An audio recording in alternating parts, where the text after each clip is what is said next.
À la ferme de Songhai, c'est Mamadou qui est responsable du poulailler. 13 000 poules pondeuses qui produisent chaque jour 11 000 œufs en moyenne. Mamadou se dépêche car il sait que le patron ne va pas tarder à faire sa tournée. Le patron, justement, le voilà. Il s'appelle Godfrey Nzamoujo. On a réajusté ça.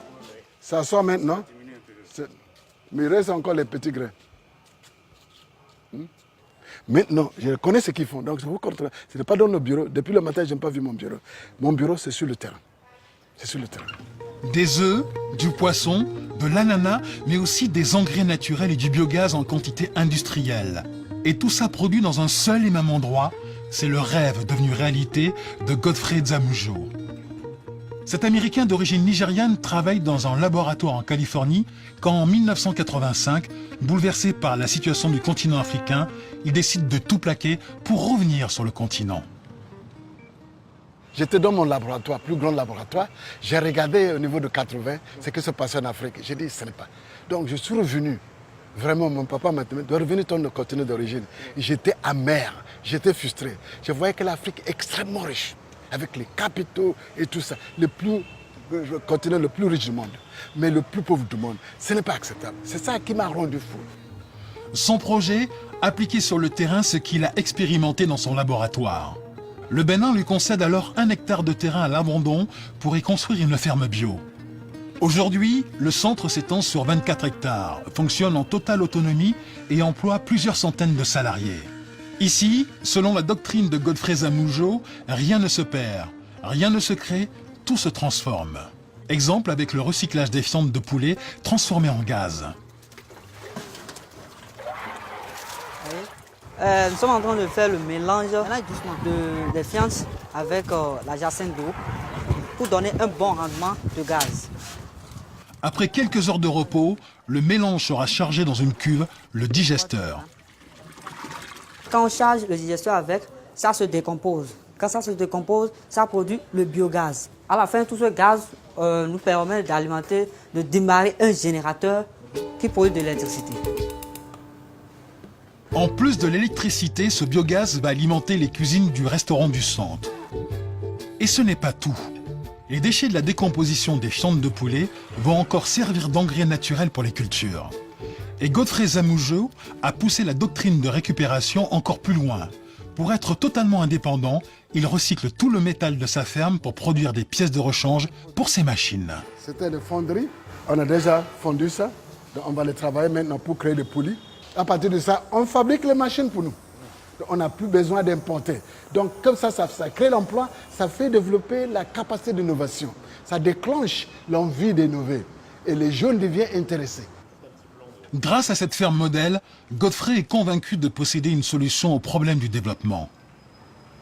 Ce système intégré attaque en même temps tous les défis du développement. Cette idée va nous aider à changer notre manière d'organiser la société, d'organiser les industries. Toutes les chaînes sont réétablies, à partir de micro-organismes jusqu'à l'homme, on travaille en synergie. Et c'est ça qui va nous amener à la durabilité. Selon son modèle, en quelques années, il a mis en place un réseau panafricain de fermes Songhai. 5 fermes existent à présent au Bénin, mais aussi une dizaine au Nigeria, le Libéria et la Sierra Leone ont suivi. Et pour promouvoir son modèle, Godfrey Nzamoujo n'hésite pas à ouvrir ses portes au public. Sa ferme reçoit chaque année plus de 20 000 visiteurs. Des anonymes, mais aussi des officiels. Cette semaine, c'est la ministre des PME de l'artisanat du Congo qui est sur place. Ça va? Songhai est pour moi la solution idéale et ce que j'ai trouvé ici va peut-être faire en sorte que nous puissions dupliquer l'expérience de Songhai au Congo. Et je pense que la décision est déjà prise dans ce sens. Il y a beaucoup de chefs d'État qui sont passés ici, on parle. Mais depuis que madame est venue, elle veut maintenant, il veut que ce soit déjà hier qu'on a commencé. Donc c'est bon. Non, c'est bien. Voilà. Le modèle Songhai séduit d'autant plus qu'il est rentable. Ces 17 fermes ont généré un chiffre d'affaires de 7 milliards de francs CFA en 2013 et près de 600 millions de bénéfices. Voilà ma culture américaine maintenant, l'organisation de l'industrie. Donc vous voyez ici, et donc voilà, nous avons des camions qui travaillent. Pour pousser plus loin sa logique, Godfrey Zamoujo a décidé d'industrialiser sa ferme. Comme il produit déjà des fruits, il s'est lancé dans la fabrication de jus. Pour cela, il s'est offert une ligne d'embouteillage d'une capacité de 6000 bouteilles par heure. Mais méthode Songhai oblige, le site fabrique lui-même les bouteilles et les bouchons sur place à partir des déchets plastiques de la ferme.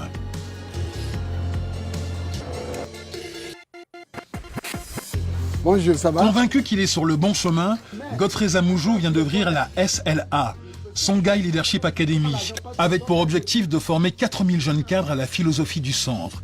Il s'agit d'assurer la pérennité et le développement du groupe. Donc vous êtes à Songhai parce que vous êtes conscient de challenge, de défis de l'Afrique. Donc ce cours, c'est pour le préparer, pour être de véritables leaders socio-économiques, les entrepreneurs. Pour montrer que l'entrepreneur, c'est ça qui va sauver l'Afrique. Le rêve de Godfrey Zamoujo serait de créer dans toute l'Afrique des villes rurales vertes, à l'image de ce qu'il a fait dans sa ferme de Porto Novo. Pas impossible, puisqu'en 2008, Songhai a été promu centre d'excellence pour l'agriculture par les Nations Unies. Il projette de s'implanter dans une dizaine d'autres pays sur le continent.